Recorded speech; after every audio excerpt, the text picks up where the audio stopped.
Commander Chen hurried through the underground corridors of Earth Defense Headquarters, the gravity of the situation weighing on her shoulders. The fluorescent lights flickered overhead as emergency protocols activated throughout the facility. "Show me the latest scans," she ordered, entering the bustling command center where dozens of analysts worked frantically at their stations. Lieutenant Santos looked up from his console, dark circles under his eyes betraying the sleepless night. "The Vorzax vessel maintains geosynchronous orbit. Our attempts at further communication have been ignored since their ultimatum." Chen studied the holographic display showing the alien ship, a massive structure resembling an obsidian starburst suspended against Earth's blue backdrop. Its hull absorbed radar signals and light in a way that defied conventional physics. "And Dr. Okafor's findings?" Chen asked. "She's waiting for you in Lab 7, Santos replied. "Says it's too sensitive for regular channels." Minutes later, Chen found Amara Okafor hunched over complex equipment, her hands dancing across multiple interfaces simultaneously. The physicist didn't look up when Chen entered. "I need authorization to repurpose the Sentinel satellite array," Okafor stated matter-of-factly. Chen raised an eyebrow. "Those are our primary early warning systems. The Security Council would never." "I don't need all of them," Okafor interrupted, finally meeting Chen's gaze. "Just 3 to create a triangulation field." She pulled up a visualization showing wave patterns that pulsed in hypnotic rhythm. "This is the Vorzax shield signature. And this," she overlaid another pattern that created distinct interference nodes, "is what happens when we introduce a counterfrequency." Chen studied the simulation, her military training recognizing the tactical implications immediately. "You're saying their shields have a vulnerability." "Not exactly vulnerability. More like a fundamental property of their energy configuration that they never expected anyone to notice, let alone exploit." Okafor's fingers tapped rapidly, refining the model. "Their technology is centuries beyond ours, but they've optimized for efficiency, not variability. It's like they've never encountered an enemy that forced them to adapt. And you need the satellites to test this theory." Okafor nodded. "A harmless pulse, nothing that could be interpreted as an attack, but enough to confirm my hypothesis." Chen considered the political ramifications. Technically, she lacked authority to repurpose strategic assets without clearance, but in 72 hours, politics might not matter anymore. "Do it," she decided, "but keep this operation sealed. Level 10 classification." As Okafor's team worked through the night, Chen assembled a contingency group of Earth's best tactical minds. Colonel Wei from Chinese Special Forces, Dr. Mbeki, the South African cyber warfare expert, Captain Rodriguez from Brazil's Jungle Warfare Division. Each brought unique perspective to what might become humanity's final stand. At dawn, they gathered in the observation room as Okafor initiated the satellite pulse. On the main screen, the Vorzax ship appeared unchanged for several seconds. Then, almost imperceptible, a ripple of energy disturbance flowed across its hull like wind on water. "There," Okafor whispered, her voice filled with vindication. Their shields responded exactly as predicted. Colonel Wei leaned forward, eyes narrowing. "Can we weaponize this?" Chen nodded slowly, a strategy already forming. "Dr. Okafor, how quickly can you adapt this principle to our defense grid?" "With unlimited resources, 48 hours, Okafor replied. "You have 36, Chen stated, turning to the assembled team. "Ladies and gentlemen, we just found our first advantage. Now we need to find more." Outside, the sun rose on what might be humanity's final days of freedom. But for the first time since the Vorzax arrived, Commander Chen felt something she had nearly forgotten: hope. The Vorzax attack began precisely when their ultimatum expired. Green-tinged energy beams lanced down from their fleet, targeting military installations across 6 continents. Supreme Overlord Sinthar watched from his command throne, multiple eyes blinking in their characteristic sequence of satisfaction. "Resistance status," he demanded, expecting reports of human defenses crumbling. His tactical officer hesitated. Anomalous readings, Supreme One. Our primary weapons appear to be reflecting. Sinthar's satisfaction evaporated. Impossible. Verify your instruments. On Earth, Commander Chen stood in the reinforced bunker beneath Cheyenne Mountain, watching as Dr. Okafor's shield disruptors performed beyond expectations. The modified defense grid didn't just deflect Dvorak's energy weapons, it redirected them with catastrophic precision. Global status report, Chen ordered, her calm voice belying the tension in her shoulders. Beijing grid holding at 87% capacity, reported Colonel Wei. Moscow, Delhi, and Cairo networks all operational. London reporting minor fluctuations but compensating. Chen nodded. And Lieutenant Patel's operation. Communications Officer Diaz adjusted her headset. Submersible teams report successful deployment of all monitoring drones. They're attaching to Dvorak's hulls now. A kilometer beneath the Pacific Ocean, Lieutenant Raj Patel guided his team through the crushing darkness.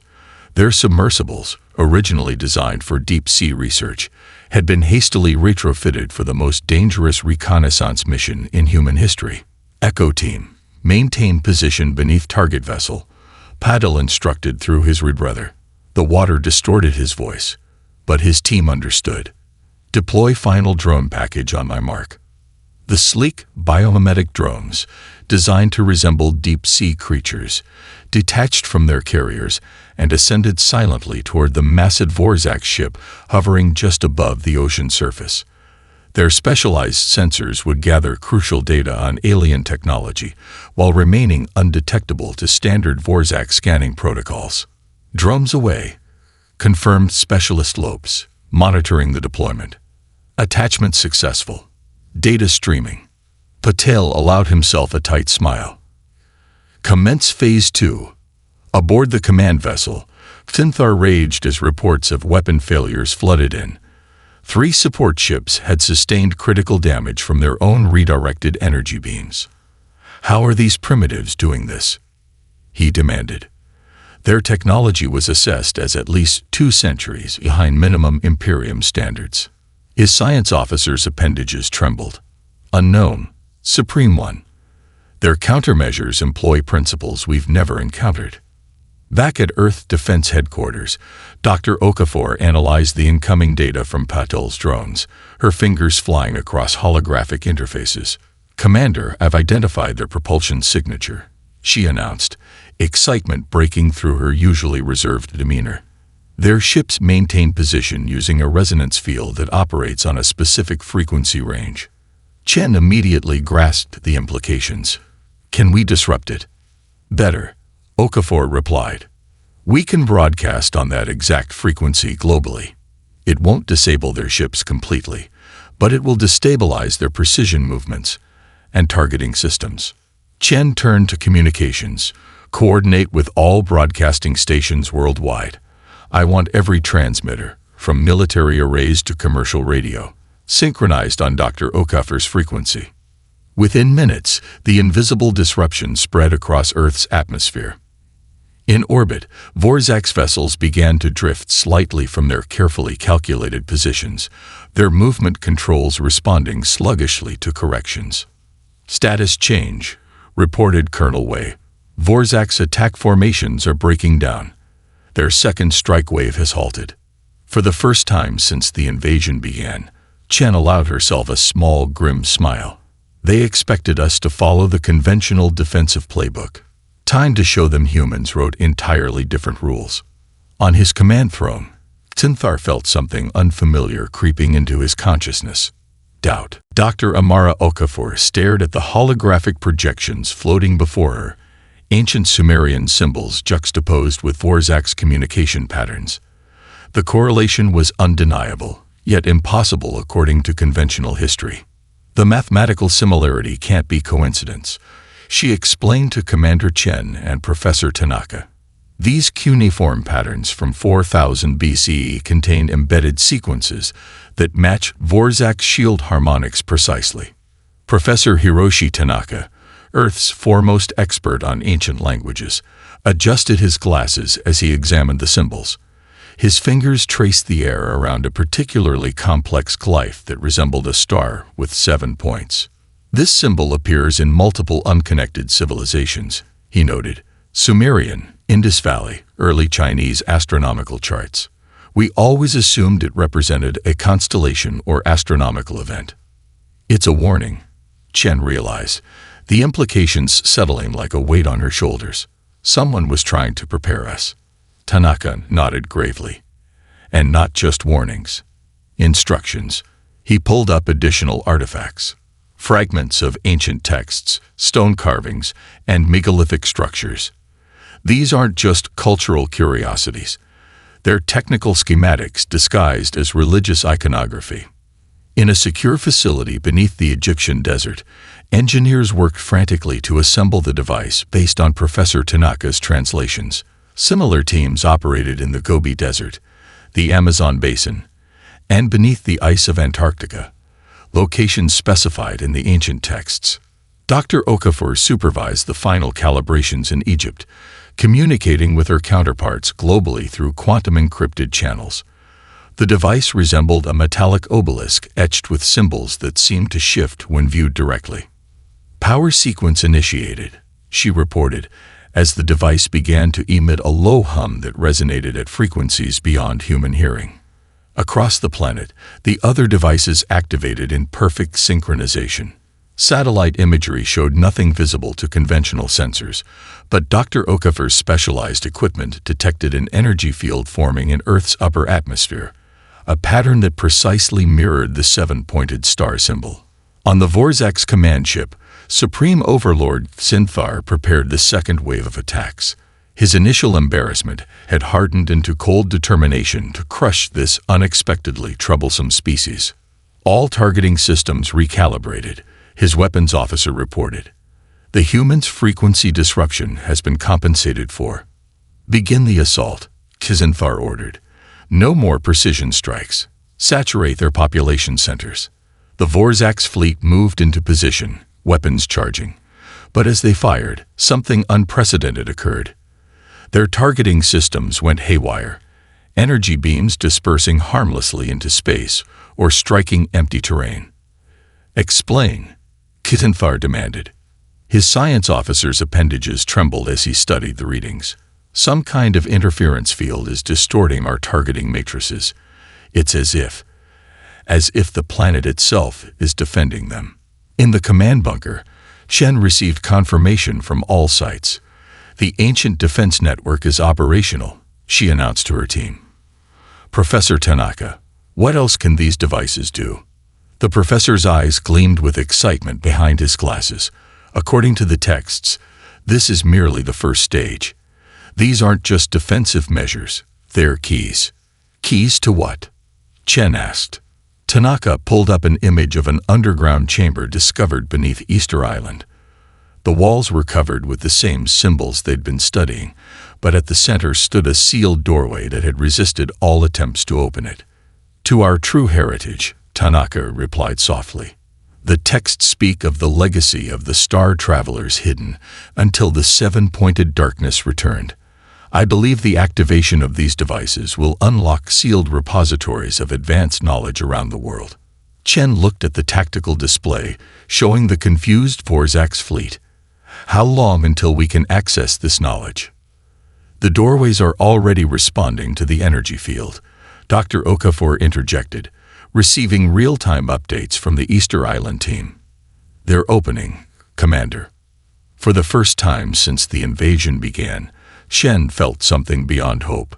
Certainty. Captain Sofia Rodriguez crouched in the dense foliage of the Amazon rainforest, her team concealed among massive tree roots and hanging vines. The humidity pressed against them like a living thing, but they remained motionless as the Vorzak's patrol passed less than 20 meters away. The aliens moved with mechanical precision, their armored exoskeletons humming softly. Six-limbed and towering nearly 3 meters tall, they cut an intimidating figure.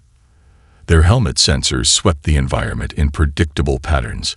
Left, right, forward, repeat. Rodriguez waited for the exact moment their sensors faced away, then signaled her team. 3 rangers moved silently through the undergrowth, deploying small devices that mimicked the heat signatures of local wildlife. "Decoys active," whispered Lieutenant Vargas through their encrypted communication system. "Moving to position beta." Rodriguez acknowledged with a hand signal, then activated her tactical display, a thin, transparent film over her left eye linked to satellite data. The Vorzaks had established a forward operating base 10 kilometers north, their rigid patrol routes highlighted in red. "They never deviate," she murmured to Sergeant Khalid beside her. "Not even when the terrain would suggest a more efficient path." Khalid nodded. Their combat algorithms were probably designed for urban environments or open battlefields, not adaptive terrain like this. "Then let's use that against them," Rodriguez decided. She opened a channel to all ranger teams spread throughout the Amazon. "Operation Serpent is a go. Implement irregular pattern Alpha 7. Across 50 kilometers of rainforest, her rangers sprang into action. Instead of engaging the Vorzaks directly, they triggered carefully placed environmental traps. Flash floods redirected down carefully selected ravines, fallen trees that appeared natural but blocked predetermined paths, areas where the ground gave way beneath the aliens' heavy steps. The Vorzaks responded exactly as Rodriguez predicted. They attempted to maintain their programmed patrol routes despite the obstacles, following their tactical protocols regardless of changing conditions. At Earth Defense Headquarters, Commander Chen monitored similar operations worldwide. On the screens before her, guerrilla forces in the Himalayas, the Australian outback, and the African savannas all reported the same findings. The Vorzaks couldn't adapt quickly to unexpected strategies. "Operation Mockingbird status?" Chen asked, turning to her communications team. Major Jackson grinned as he swiped through data streams. Over 3 million civilians now participating globally. The Vorzaks Intelligence Division is drowning in contradictory information.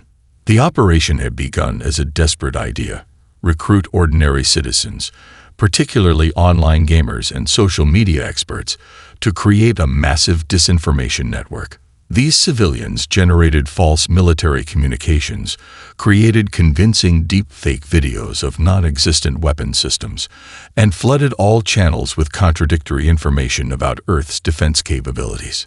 "They just dispatched 6 battalion-strength units to intercept our secret weapon convoy in Finland," Jackson reported. "The convoy doesn't exist. It's entirely digital fabrication created by a team of film students in Helsinki." Chen allowed herself a small smile. "And our movie studio decoy?" "The Vorzaks just hit it with their equivalent of tactical nuclear strikes," replied Colonel Wei, unable to keep the satisfaction from his voice.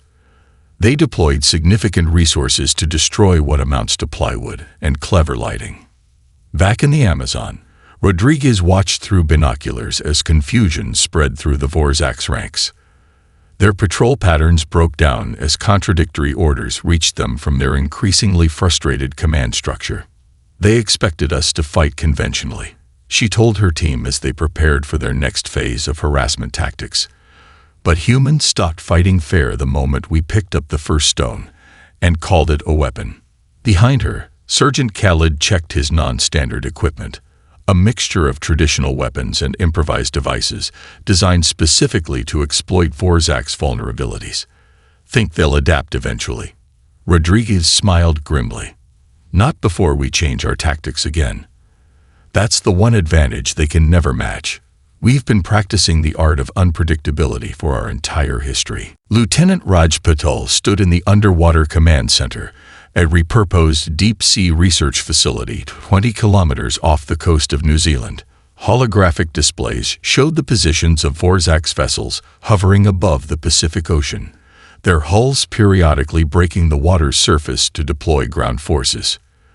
"There it is again," Patel said, pointing to a barely perceptible fluctuation in the Vorzak's communication band. "Every 43 minutes, like clockwork." Dr. Okafor, linked via secure quantum channel from the main headquarters, analyzed the data pattern. "Too regular to be random noise," she agreed, "and too subtle to be a malfunction."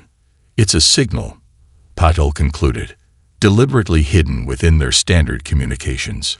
For 3 days, Paddle's team had monitored these anomalies, recording and analyzing every instance. The pattern reminded him of old Earth Morse code. Deliberate long and short bursts arranged in recognizable sequences. "Can we isolate the frequency and respond on the same channel?" he asked. Dr. Okafer's fingers danced across her interface. "Risky. If the Vorzaks detect our intrusion, they'll shut it down immediately." "But if it's what I think it is," Patel pressed, "it could change everything."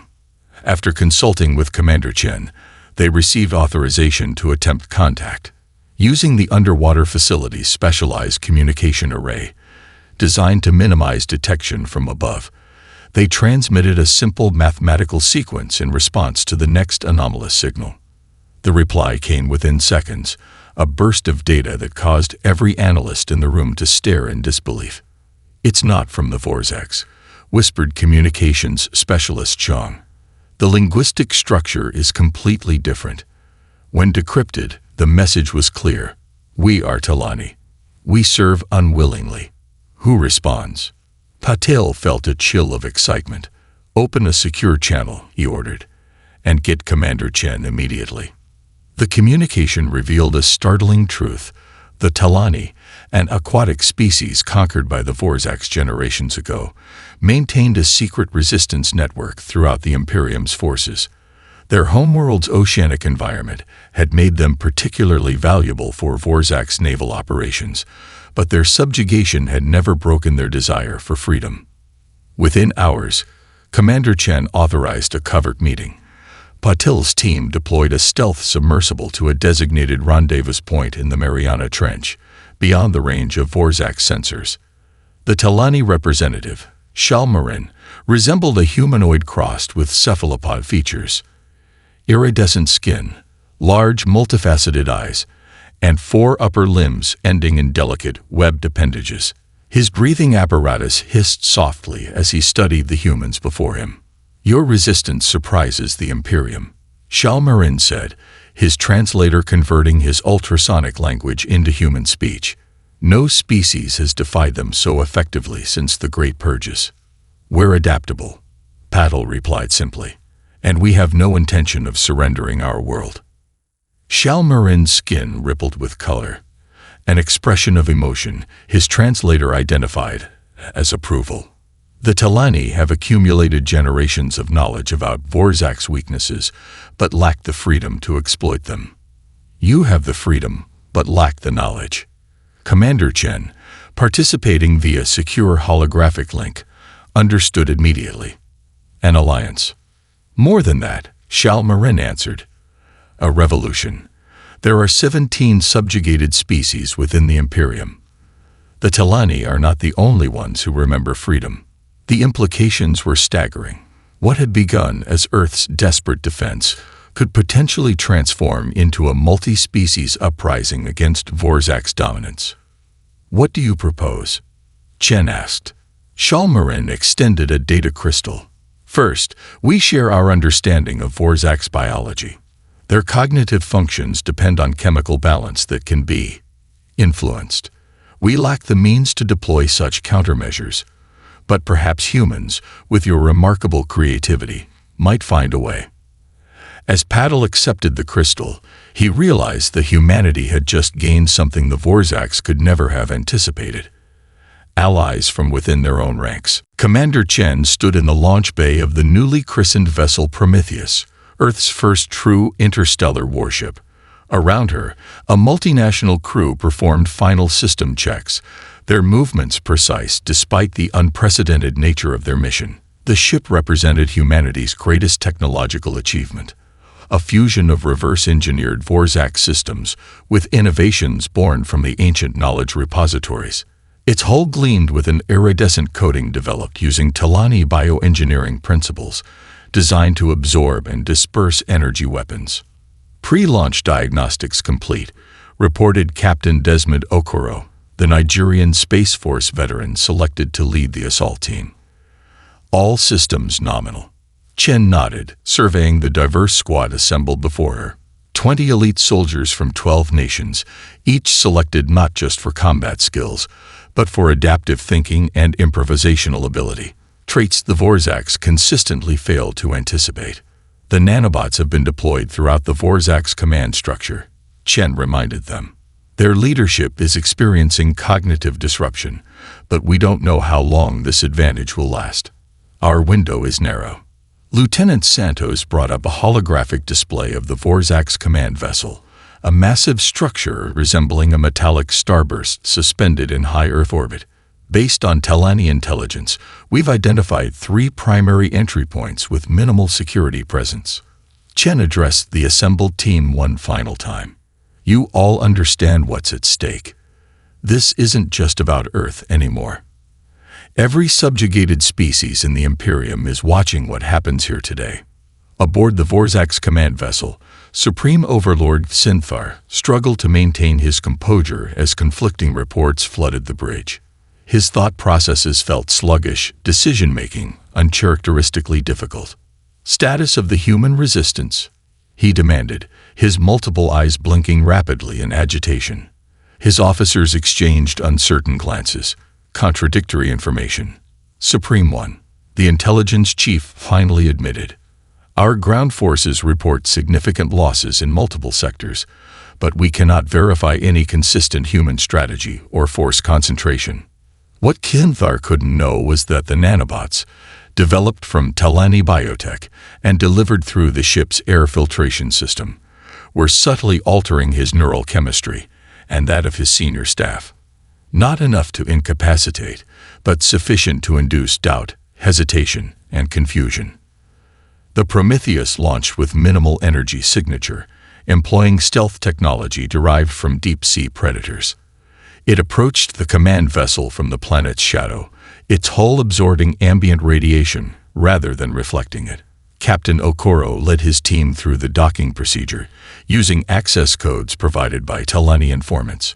The outer hull parted silently, allowing the human assault team to infiltrate the massive alien vessel. First checkpoint clear, Okoro reported via quantum-encrypted channel. Moving to Sector 7. The humans advanced through corridors designed for beings larger than themselves, using this size difference to their advantage. They moved through maintenance ducts and secondary passages where Vorzaks warriors couldn't follow. When they encountered the first security checkpoint, instead of engaging directly, Specialist Yamamoto deployed a device that mirrored the Vorzaks' authorization signals. The doors parted, the aliens never realizing intruders had passed. Deep within the ship, they discovered something unexpected. Hundreds of beings from various species working in engineering and maintenance roles, many showing signs of long-term captivity. This isn't just a warship, Okoro realized. It's a slave transport. When a group of reptilian workers noticed the human team, Okoro expected alarm. Instead, one stepped forward cautiously. "You are from Earth?" The being asked in broken Vorzaks language. "The planet that fights back." Okoro nodded, suddenly understanding they had found something more valuable than any strategic objective, potential allies behind enemy lines. "We're not just fighting back," he replied. "We're taking the fight to them, and we could use your help." Dr. Amara Okafor stood surrounded by holographic projections in the secured data vault aboard the Vorzaks command vessel. Captain Okoro's team had secured this section after the ship's stunning surrender, giving her unprecedented access to the Imperium's historical archives. "This can't be right," she whispered, reviewing the data for the 3rd time. "The dates don't make sense." Beside her, Professor Tanaka studied the ancient star charts with growing amazement. According to these records, the Pattern Breakers' conflict with the Vorzaks predates our earliest civilizations by thousands of years. The records told a remarkable story. The Pattern Breakers, called Terrans in the oldest Vorzaks documents, had been an advanced spacefaring civilization when they first encountered the expanding Vorzaks Imperium. Unlike other species that were quickly subjugated, the Terrans had resisted for nearly a century in a war that spanned hundreds of star systems. "Look at their technological approach," Okafor pointed to schematics of ancient Terran vessels. completely different from standard Vorzak's design philosophy. Where the Vorzaks built for overwhelming force and efficiency, the Terrans emphasized adaptability and multipurpose systems. Just like we do now, Tanaka noted quietly. When the Vorzaks finally gained the upper hand through sheer numbers, they had prepared a final assault on the Terran homeworld, Earth. But instead of finding a planet to conquer, they discovered only ruins and primitive survivors. The pattern breakers had apparently destroyed their own civilization, rather than surrender it intact.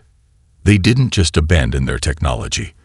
Okafor realized, cross-referencing genetic data from the archives with human genome mapping. They deliberately altered their own genetic structure, embedding their advanced knowledge in dormant sequences that would gradually reactivate over millennia. The revelation explains so much: humanity's unusually rapid technological advancement, the intuitive leaps that had allowed Earth to resist the Vorzak's invasion, even the strange familiarity humans felt when deciphering alien mathematics. Commander Chen, receiving this information via secure channel, understood its significance immediately. Can you confirm this is factual history and not Vorzak's propaganda? The records were classified at the highest security levels, Okafor replied. And they match perfectly with the information we've uncovered from the ancient repositories on Earth. The Vorzaks spent centuries systematically erasing all evidence of the pattern breakers from the historical record of every world they conquered. Chen's next question was interrupted by an urgent communication from Lieutenant Patil. Commander, something's happening. The Telani have broadcast our findings about the pattern breakers throughout the Imperium communication network.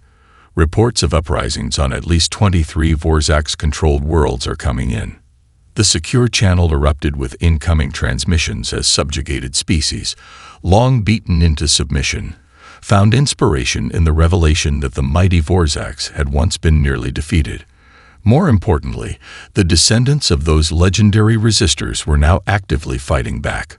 On the Vorzaks' homeworld, the ruling council faced unprecedented chaos as centuries of carefully constructed historical narratives collapsed. The pattern breakers, the species they had tried so hard to erase from memory, had survived in disguise, waiting for the moment to reemerge.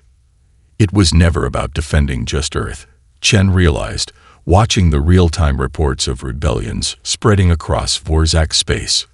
We're completing a war that began thousands of years ago.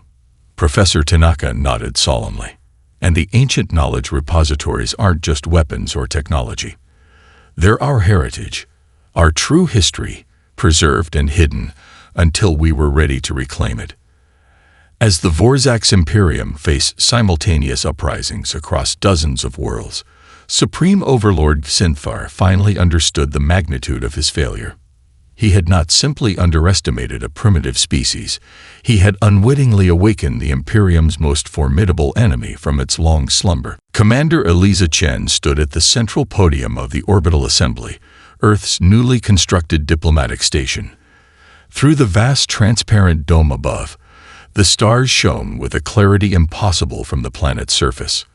Representatives from 32 species filled the chamber, their diverse biology requiring various environmental accommodations, different atmospheric mixtures, gravity settings, and temperature zones. 3 months ago, Chen had faced the extinction of humanity. Today, she addressed the founding council of the most significant interstellar alliance in known galactic history. The charter before you represents more than peace between our worlds, Chen stated, her voice carrying to all through seamlessly translated channels. It establishes a framework where technological advancement serves all species rather than enabling the domination of any single power. The Telani representative, Shalmarin, raised a graceful limb in acknowledgement. For 7 generations, my people preserved the memory of freedom while serving the Imperium. We never imagined liberation would come from a world the Vorzaks considered primitive. Captain Rodriguez, now leading the newly formed Stellar Peacekeeping Force, stood with a delegation of mixed-species security personnel. The contrast between her human frame and the varied physiologies of her team, reptilian, insectoid, and even crystalline life forms, highlighted the unprecedented nature of this gathering. The Joint Defense Protocols establish rapid response capabilities while ensuring no single species controls the Alliance's military resources, she explained, addressing concerns from formerly subjugated worlds. Each member contributes according to their unique capabilities, not through standardized expectations. Most surprising was the presence of a Vorzak's delegation, led not by Supreme Overlord Sinthar, but by Sub-Commander Vextel, representing the reformist faction that had overthrown the old regime when the truth about the pattern breakers spread throughout their empire. The Vorzak's Imperium acknowledges its historical crimes, Vextel stated, multiple eyes blinking in what humans now recognize as a gesture of humility. We request not dominance but participation in this new order, offering our knowledge in service rather than conquest. Dr. Okafor presented the culmination of her research team's work, the Interspecies Scientific Exchange. The knowledge recovered from Earth's repositories, combined with technologies previously restricted to Vorzak's control, creates unprecedented opportunities for advancement. But unlike previous eras, these discoveries will benefit all member worlds equally. As the formal charter signing began, Chen stepped away to join Professor Tanaka by the observation window. Beyond Earth's atmosphere, the first joint exploration vessel prepared for its maiden voyage. Its crew, human, Talani, and representatives from 7 other species, would chart regions previously restricted under Vorzak's rule. Do you think our ancestors imagined this outcome when they encoded their knowledge millennia ago? Tanaka asked, watching the sleek vessel power up. Chen considered this. I think they hoped. They sacrificed their civilization, but preserved the essence of who they were, not just technology, but values. The belief that diversity creates strength, that adaptation matters more than standardization. Below them, Earth continued its recovery from the brief but devastating invasion. Already, beneficial technologies from new allies accelerated the restoration. Cities incorporated architectural elements from a dozen worlds, creating unprecedented fusion of styles and approaches. The Vorzaks sought to conquer the stars through force, Chen observed. We're taking them through cooperation. As the exploration vessel activated its drive, initiating humanity's first official journey beyond the solar system, Chen felt the weight of both history and future. Earth had faced extinction and emerged not just as survivors, but as architects of a new galactic civilization. The pattern breakers had finally completed their long-dormant mission. Humanity had reclaimed the stars not as conquerors, but as catalysts for a transformation no single species could have achieved alone.